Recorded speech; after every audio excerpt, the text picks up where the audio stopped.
Bonsoir et bienvenue au lancement de notre podcast tant annoncé Mental de femme, dédié à un sujet essentiel mais très peu abordé sous nos cieux, la santé mentale, principalement celle de la jeune fille. Les jeunes filles aujourd'hui subissent des pressions sociales, scolaires, culturelles et même émotionnelles qui laissent des cicatrices invisibles. Pourtant, la voix de ces jeunes filles et même leurs expériences restent trop souvent dans l'ombre. Je suis Aya Flora Yao. Ensemble, nous allons lever le voile autour de ce sujet, vous permettre également d'avoir les clés pour renforcer votre résilience. Que vous soyez une jeune fille, un parent ou simplement quelqu'un qui soutient ces jeunes dames dans leur combat, vous êtes au bon endroit. Que le voyage commence. Pour cette première émission, nous commençons avec le thème « Les bases de la santé mentale ». Parce que justement, nous entendons parler de santé mentale. Qu'est-ce que la santé mentale? Quel est le rôle de la santé mentale dans l'épanouissement d'un être humain, spécialement dans l'épanouissement de la jeune femme? Je suis avec mademoiselle Kofi Lomé, étudiante en Master 2 de psychologie clinique et psychothérapie, qui va m'accompagner tout au long de cette émission. Mademoiselle Kofi Lomé, je vous laisse vous présenter. Déjà, merci de m'avoir invitée sur votre plateau. En effet, je suis mademoiselle Kofi Lomé, étudiante en 5e année de psychologie clinique et psychopathologie, je rectifie. Autant pour moi. Exerçant en écoute active. Et du coup, exerçant en écoute active, qu'est-ce que cela sous-entend exactement? L'écoute active peut se rallier au premier secours psychologique. C'est-à-dire, généralement, cela se fait en consultation. C'est à travers le discours que le psychologue arrive à détecter le problème d'un individu. Donc, tout le monde, on le dit, tout le monde n'est pas apte à écouter. Pour écouter, il va falloir savoir déceler en fait les émotions qu'une personne véhicule à travers son discours. C'est un peu ça, l'écoute active. L'écoute active. Et là, je pense qu'il doit avoir des spécificités bien techniques à chaque personne pour pouvoir s'inscrire comme une personne étant adaptée à l'écoute active. Exactement. D'accord. Donc, pour l'émission de ce soir, mademoiselle Kofi Lomé, nous aimerions bien savoir qu'est-ce que la santé mentale? Alors, pour vous donner une définition très brève, je vous dirais que la santé mentale, c'est un peu l'équilibre d'un bien-être au niveau de tous les aspects de la vie. Mais particulièrement, l'OMS a défini la santé mentale comme étant un état de bien-être dans lequel l'individu arrive à surmonter les défis de la vie, dans lequel l'individu développe en fait son plein potentiel à produire un travail fructueux et aussi à contribuer à la vie de sa communauté. De façon très brève. De façon vraiment très brève. Ouais, c'est ça la santé mentale. Et vous avez également abordé... Pour dire en fait, le point le plus important dans le concept de la santé mentale, c'est le bien-être. Le bien-être de l'individu qui s'évalue sous 3 aspects. Enfin, la forme émotionnelle, la forme psychologique et la forme sociale. Qui permettra à tout individu d'accéder à son plein épanouissement, si je peux le dire ainsi. Oui. Dans ce cas, comment est-ce qu'on pourrait, si je peux dire, mesurer, mais l'importance de la santé mentale dans l'épanouissement global de chaque être humain? Mesurer, ce sera un peu trop dire, mais je vais dire comment est-ce qu'un individu pourrait développer des compétences pour pouvoir atteindre son plein épanouissement. C'est déjà de reconnaître ses émotions soi-même. C'est déjà d'avoir une pleine conscience de soi, c'est-à-dire de savoir se définir en tant que personne singulière qui est très différente d'une autre personne, qui n'a vraiment pas les mêmes histoires, le même vécu, les mêmes expériences de vie que l'autre en face de nous. Parce que chaque être humain est différent. Très différent. Et chacun a sa particularité. Exactement. Mais parlons de plein épanouissement. est-ce que cela se résume à la santé mentale? Si dans ma première question, j'ai dit mesurer l'importance, justement, je me dis l'épanouissement global d'un être humain concerne plusieurs aspects. Exactement. Et avec tous ces aspects, quel est le rôle spécifique que joue la santé mentale? Avec tous ces aspects, le rôle que joue la santé mentale, comme je l'avais dit plus tôt dans la définition, c'est totalement l'équilibre en fait de la personne. Et vu que ça dépend de... C'est tout un, je vais dire, c'est tout un ensemble de choses qui donnent l'équilibre en fait à une personne. Parce que la- les événements de la vie ne sont pas statiques. Elles fluctuent en fonction des expériences, en fonction du temps. Donc, du coup, ça peut, comment je vais dire, euh, le point pourrait se jouer sur le niveau social. Par exemple, dans le niveau social, je fais intervenir le travail, la famille, les amis, etc. Même les études aussi. Et ça peut se jouer également au niveau individuel. Par exemple, les facteurs génétiques, par exemple, les conditions de vie socio-économiques et tout ça. Je ne sais pas si vous avez compris la Oui, question j'ai aussi. j'ai très bien compris et je suis sûre que notre auditoire également l'a très bien compris. Donc, parlons de santé mentale et de son importance. Si on parle aujourd'hui d'importance de la santé mentale dans l'épanouissement, ça veut dire qu'il peut y avoir des facteurs clés qui peuvent influencer la santé mentale des personnes, principalement. Bon, je vais revenir à notre sujet principal aujourd'hui, c'est la jeune fille. D'accord. Voilà, c'est pour la jeune fille que nous sommes là. Donc, principalement dans la vie de la jeune fille, est-ce qu'il peut exister des facteurs qui peuvent influencer sa santé mentale? Positivement comme négativement, bien sûr. Bien évidemment, vu que la santé mentale même est évaluée d'un côté positif et négatif.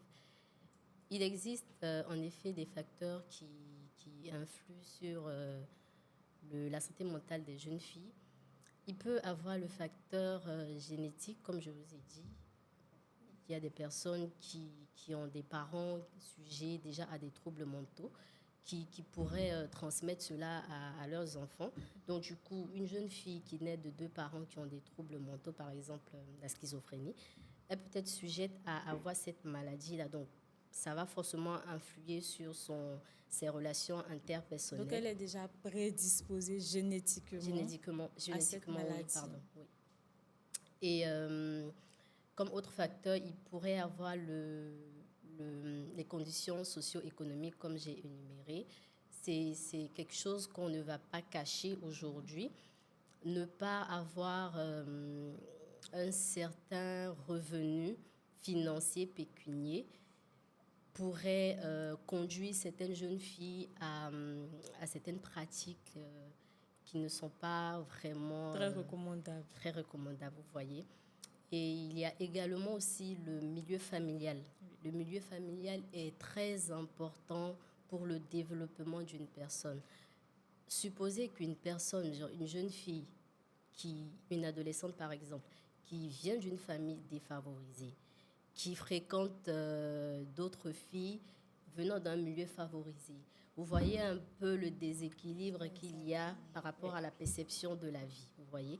Donc, du coup, lorsque on n'a pas un milieu favorable qui nous a déjà donné les bases, les éléments, les armes qu'il faut pour affronter la société d'hier, vous comprenez que arriver à un certain moment, à travers la fréquentation de d'autres personnes, on pourrait avoir, comment je vais dire, un certain trouble dans la recherche de notre identité, dans le vouloir de s'affirmer soi-même en tant que femme.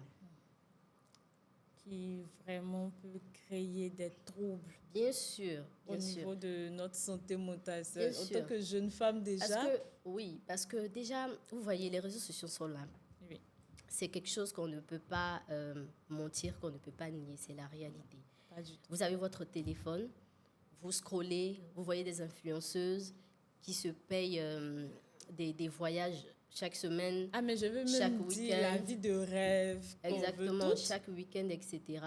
Une jeune fille qui a 15 ans, 16 ans, qui est en classe d'examen, elle adulte cette fille-là à travers le téléphone, à travers l'écran.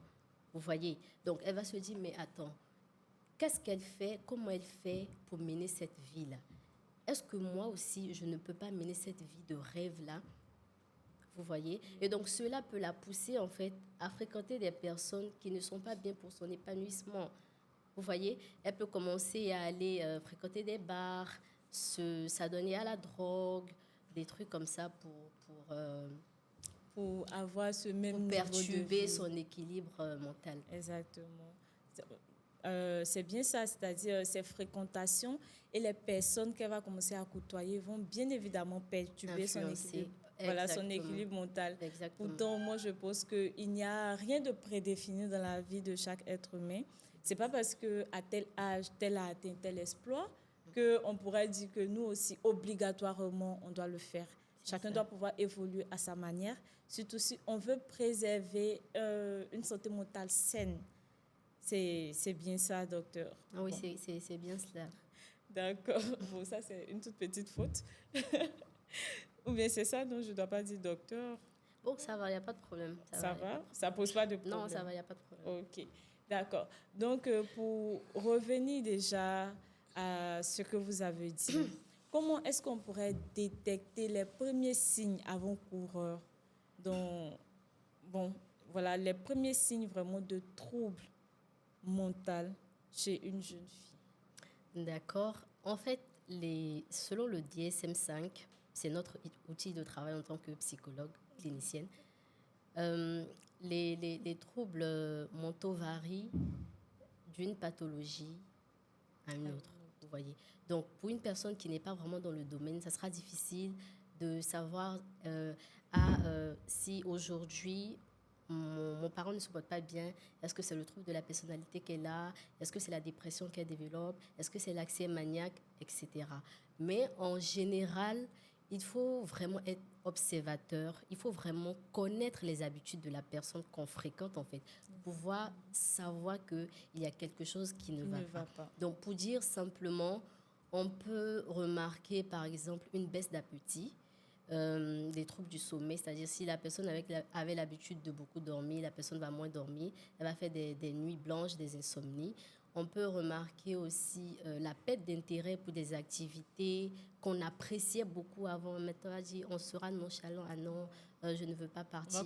On va se replier sur soi. On ne voudra plus sortir. Des choses qui nous faisaient du bien avant, on va vraiment les délaisser. C'est un peu les petits signes qu'on peut déceler chez une personne qui est en train de virer vers un trouble ou vers une dépression, tout simplement. Tout simplement.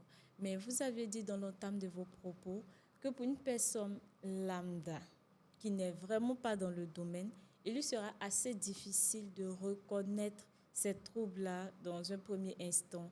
Mais en fait, du coup, moi, je m'interroge. Si moi, je m'interroge. Si moi, j'ai à côté de moi une amie ou une sœur qui commence à virer, mais comment est-ce que moi, dans ma position d'une personne qui n'est pas dans le domaine de la psychologie ou même de l'écoute active, parce que bon, j'avoue que je ne suis pas la première personne qui sera là, d'accord. vu qu'on est toutes parties et tout, mais comment est-ce que moi, je peux reconnaître que cette personne-là est en train de virer et voilà, notamment l'aider dans un premier instant avant de prendre des mesures plus spécifiques pour elle? Bon, c'est ce que j'ai dit tout de suite, il n'y a pas très longtemps. Hein. C'est en fait de connaître vraiment la personne avec qui vous vivez. Vous voyez, de vraiment la connaître. Et c'est vraiment pas compliqué de savoir que aujourd'hui, ma sœur, je prends un exemple comme ça, ma sœur aimait bien se maquiller pour aller au travail tout le temps. Mais arrivé à un moment, je remarque qu'elle ne se maquille plus. Elle est nerveuse à la maison, elle ne veut plus sortir, elle ne mange pratiquement plus, elle ne dort plus, elle est tout le temps sur son téléphone.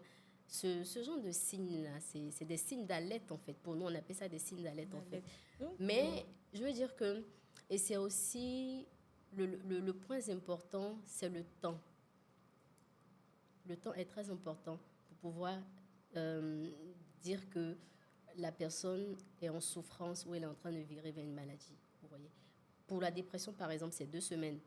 les signes qu'on observe chez une personne, c'est 2 semaines pour dire que mon parent ou mon ami ou mon collègue ne va pas bien. Parlons des 2 semaines d'alerte également. J'avais dit que c'était court, mais moi je ne le dis pas parce que je suis en train de négliger les premiers signes. Mais bien souvent, il y a des stéréotypes qu'on reçoit ici sous nos cieux.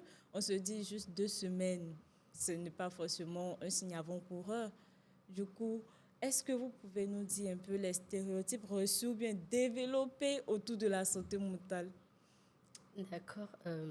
Les stéréotypes, il y en a plein, hein. Il y en a qui disent que la santé mentale, c'est une histoire de blanc. En Afrique, ici, on n'en connaît pas, hein. Tu as un problème, tu vas voir une personne âgée, elle te donne facilement la solution, puis tu avances. Il y en a qui disent aussi que la santé mentale, c'est une histoire de genre, de sexe et d'âge. Donc, ça ne concerne pas, ça ne concerne pas tout le monde. Pourtant, c'est faux. C'est vraiment tout le monde. La santé mentale, dans la vie, tu fais face à des expériences. Et ces expériences-là vont forcément t'apprendre ou te faire virer vers une souffrance. Exact. Et c'est durant tous les âges de la vie, de l'enfance à l'adolescence, l'âge adulte et l'âge senior. Donc, voilà, j'en venais justement. Comme vous avez dit que ça concerne vraiment tout le monde et à tout âge, est-ce que pour l'enfant principalement, est-ce qu'il y a un certain âge où on pourrait commencer à détecter des troubles dans son comportement? Parce qu'il y a parfois des enfants qui subissent pas mal de, pas mal de situations qui font qu'ils commencent à se renfermer, que ce soit à l'école, avec les amis et tout. Mais est-ce qu'il y a un âge où on doit vraiment être alerte ou bien vraiment dès le bas âge, je veux dire 1 an, 2 ans, 3 ans, ou bien à partir de quel âge idéalement?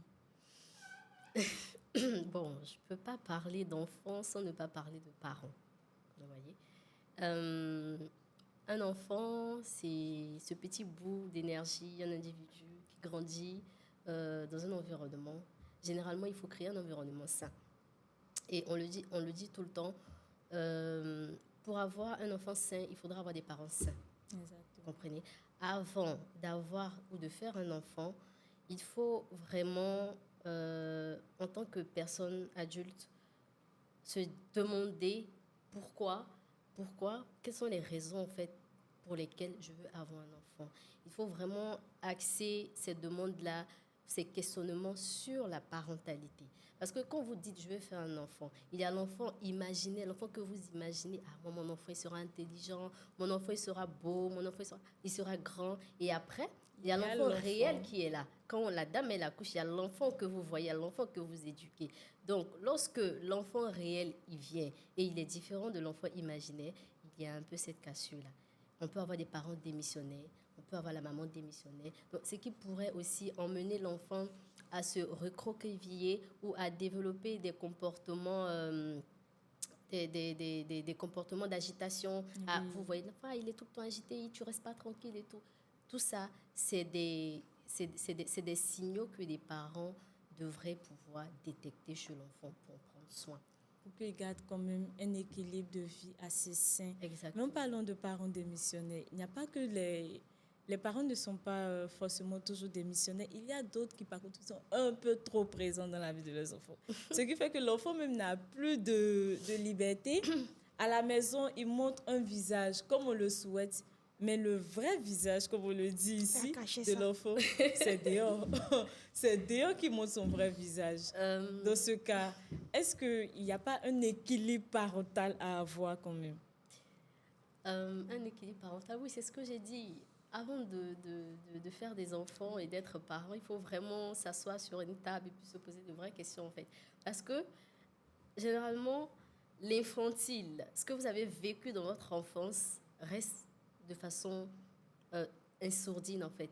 Et ensuite, à l'âge adulte ou à l'adolescence, ça va se manifester, ça va ressortir. Donc, lorsque vous n'êtes pas guéri de vos traumas à l'enfance et que vous évoluez, vous grandissez avec, vous allez forcément les transmettre à vos enfants. Donc, c'est pour cela que par moments, vous voyez d'autres parents qui sont vraiment protecteurs, qui sont vraiment dans la vie de leurs enfants. Ils n'ont pas appris, en fait, à laisser les choses aller. Vous voyez. Mais chez nous, on dit le dehors, il est mauvais. Un parent qui a vécu vraiment un traumatisme dans l'enfance, je pense que cela le pousse à un peu trop protéger son enfant. Pas forcément dans le mauvais sens. Exactement, oui. On veut tous le bien de nos enfants. Non, on ne veut pas démissionner. Un parent qui démissionne, qui laisse son enfant seul comme ça, c'est la rue qui va l'éduquer. Mais ce n'est pas la meilleure des éducations aussi à recevoir. Donc, souvent, ils ne font pas exprès. En tant que parents, je pense qu'ils doivent vraiment juger sur cet équilibre-là pour permettre à leur enfant de grandir dans un environnement sain. Donc, docteur, je reviens à vous. Nous allons continuer ce sujet. Vous voulez parler? Oui. Pour dire ce que vous venez de dire là tout à l'heure, que c'est pas vraiment de la faute des parents. C'est vrai que c'est pas vraiment de la faute des parents. Mais c'est ce que je dis encore. Avant de faire des enfants, il faut vraiment être sûr. Par exemple, l'État pourrait initier des programmes d'accompagnement parental sur les éléments de la parentalité, par exemple. On peut même faire initier cela dans les écoles, dans les hôpitaux et tout ça. Ça pourra aider d'autres personnes, d'autres parents à pouvoir vraiment s'ouvrir, à pouvoir vraiment guérir en fait de leur trauma avant de pouvoir mettre au monde un individu. Exactement. Ça, je pense que c'est un suivi qui est vraiment continu dans la vie de chaque être humain qui se développe. Tout comme c'est important pour l'enfant d'avoir une bonne santé mentale, je pense que le suivi doit également se faire au niveau des parents. Exactement. Ou bien des futurs parents. Exactement. Voilà, pour permettre à leurs enfants notamment de bien grandir dans un environnement sain et de protéger également leur santé mentale, surtout pour les jeunes filles. Exactement, je voulais même dire ça. Vous voyez les deux une jeune fille qui prend une grossesse dans un milieu défavorisé, qui n'a pas vraiment un soutien familial, vous comprenez que c'est vraiment difficile pour elle. C'est vraiment difficile. Vous voyez. Très Donc pour difficile. elle également, vous devez y penser, Madame la Présidente, à faire vraiment un suivi parental pour ces jeunes filles-là. Ça sera très bien. Vous avez déjà, je crois, introduit la présidente de l'ONG qui nous accueille aujourd'hui, Save Your Mind, Mademoiselle Marie Coablan-Solange, qui est la présidente. Mademoiselle Marie Coablan-Solange, bienvenue sur notre plateau. Merci. Et nous allons aborder avec vous certains aspects, notamment de votre ONG. Qu'est-ce que votre ONG et quelle est votre mission réelle dans cette cause pour laquelle nous parlons aujourd'hui, la santé mentale de la jeune fille? Merci Flora Yao. Merci pour cette invitation, on va dire. Au niveau de l'ONG Save Your Mind, notre première mission, c'est de promouvoir la santé mentale de la jeune fille. Nous voulons réduire les stigmatisations associées à la santé mentale, briser les tabous et surtout aider la jeune fille dans sa quête d'épanouissement. Nous mettons à leur disposition les outils nécessaires, voilà, pour faire face à tous les défis psychologiques qu'elle peut rencontrer dans sa vie, on va dire. Et dans cette mission, est-ce que vous avez des initiatives principales, spécifiques pour atteindre cet objectif que vous a donné? Oui. Au niveau de l'ONG, nous misons sur la sensibilisation et l'éducation. On s'est dit qu'au stade où nous sommes, nous devons plus éduquer, nous devons plus sensibiliser les jeunes filles. Voilà, parce que pour briser toutes les stigmatisations, réduire les stigmatisations, c'est la sensibilisation, c'est l'éducation. Donc, nous mettons en place des ateliers de sensibilisation. Et pendant ces ateliers, nous parlons de tout ce qui concerne la santé mentale, tout ce qui peut affecter la santé mentale de la jeune fille. Et nous mettons aussi à leur disposition les outils nécessaires. Nous sommes directement en partenariat avec le Programme national de la santé mentale et donc nous travaillons avec les psychologues du Programme national de la santé mentale. Et donc, au niveau de l'ONG Save Your Mind, il y a des psychologues disponibles pour ces jeunes filles-là, quel que soit le problème de santé mentale, quelle que soit l'origine de ce problème-là. Il n'y a pas de problème, on va dire, banal, quelle que soit la cause. Même si c'est un gourmet qui pourrait paraître banal pour certains, un problème financier qui pourrait être négligé par plusieurs personnes, nous, au niveau de notre ONG, on s'est dit qu'il n'y a pas un problème à négliger. Voilà, il y a des jeunes filles qui ont eu une enfance difficile, qui aujourd'hui s'en sortent pas. Malgré qu'elles sont jeunes filles, elles grandissent, voilà, et ça affecte leur vie de tous les jours, ça conditionne même leur comportement, elles ne s'en rendent pas compte. Nous, ces jeunes filles-là, on les accompagne parce qu'il y a un professionnel de santé mentale qualifié qui travaille avec l'ONG Save Your Mind. Voilà. Et aussi, avec nos réseaux, nous sensibilisons, nous éduquons les jeunes filles. Voilà, parce qu'il faut déjà savoir, prendre conscience de l'importance de la santé mentale, prendre conscience de ce que c'est que la santé mentale, de son impact dans ta vie de tous les jours, pour pouvoir même se référer à un psychologue. Parce que si tu ne penses pas que c'est un problème, tu n'auras pas le courage de te référer vers un psychologue. Donc, c'est un peu sur ça que nous travaillons au niveau de l'ONG. Et là, je pense que Dr Kofi Lomé pourrait nous confirmer cela. Une personne même qui ne prend pas conscience qu'elle vit un problème, elle ne peut pas s'approcher de quelqu'un. Mais c'est clair. Elle ne peut même pas s'approcher de quelqu'un pour encore moins chercher à avoir des solutions. Ben oui, c'est clair, c'est du noir sur du blanc en fait. Et là, je pense qu'on a assez de cas comme ça. Oui. Du coup, la sensibilisation est vraiment la bienvenue. L'information aux personnes, à la cible vraiment dédiée, est vraiment la bienvenue. Merci, Kwablo Marie-Solange. Je vois que vous n'êtes pas seule, accompagnée de mademoiselle Andrea Pont, qui est membre fondatrice de cette ONG et également responsable communication de l'ONG Save Your Mind. Bonsoir. Bonsoir, Madame Ayaflora. En tout cas, je suis très contente d'être là aujourd'hui. Le plaisir est également partagé. Donc, avant la fin de ses propos, mademoiselle Kwablo Marie-Solange a parlé de stigmatisation. Voilà.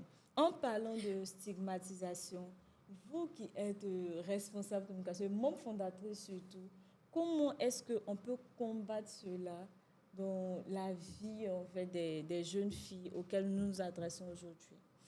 D'accord, merci beaucoup. Déjà, je disais que je gérais le pôle communication. Et en général, tout à l'heure, la présidente a dit on travaille plus au niveau de la sensibilisation. Et en général, ces jeunes filles, on les trouve beaucoup plus sur les réseaux sociaux.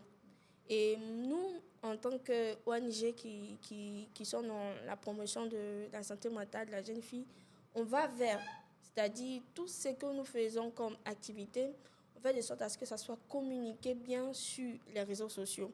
La preuve, tout dernièrement, on a essayé d'aller sur TikTok et on a un peu de retour sur certains commentaires du genre moi aussi je vis ça, comment est-ce que je fais? En gros, on voit que les gens ne savent pas véritablement c'est quoi le problème au niveau de la santé mentale. Ils sont là, ils suivent beaucoup de trucs, ils scrollent sur certaines activités qu'on voit sur les réseaux sociaux, mais ils ne sont pas informés. C'est pour ça que nous, comme activité principale, on sensibilise et on éduque.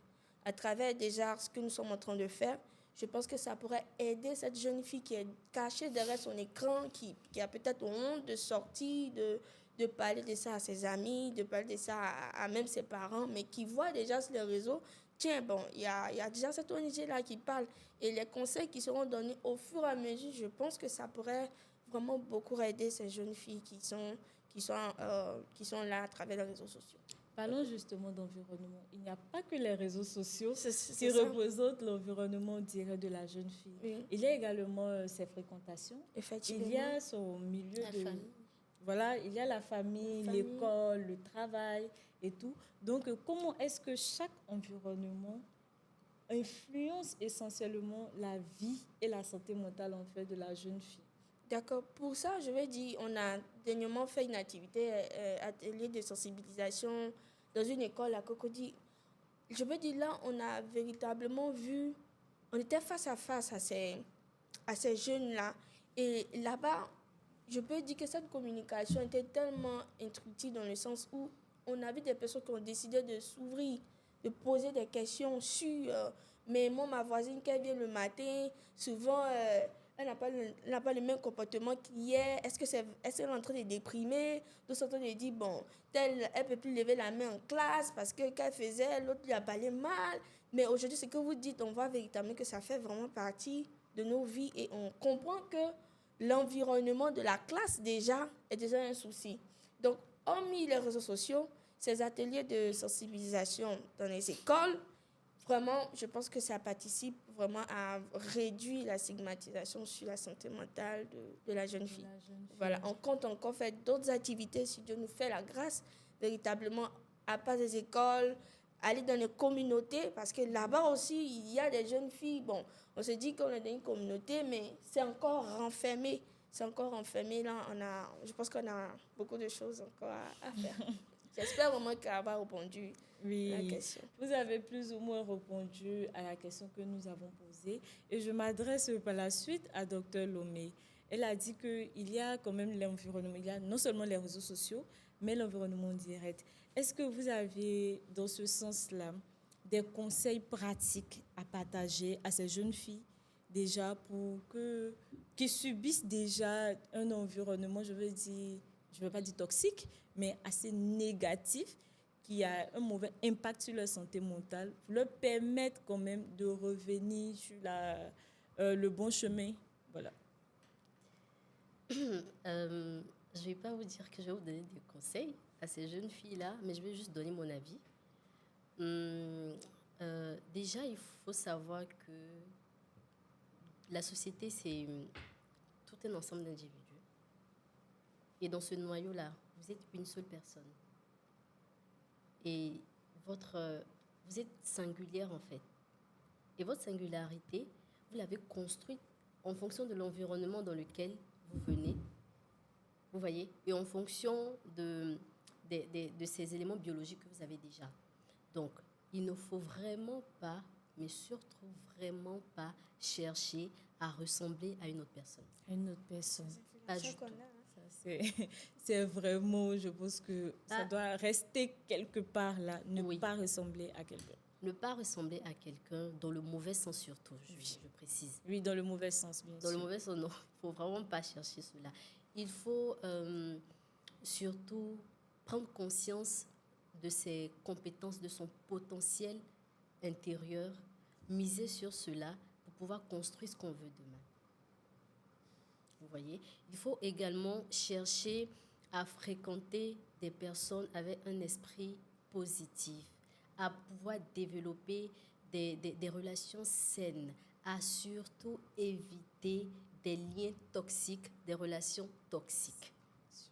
Mot Surtout toxique, ça. la même là. ça. C'est le véritable point. C'est le mot que je ne voulais pas forcément faire sortir. Il faut faire sortir parce que c'est vraiment ça qui mine aussi la source de problèmes, de souffrance. Beaucoup, surtout. Oui, Ce sont les liens toxiques, surtout desquels on ne peut pas se débarrasser. Exactement. Voilà, on est dans une relation où toi-même tu sais qu'on ne t'aime pas.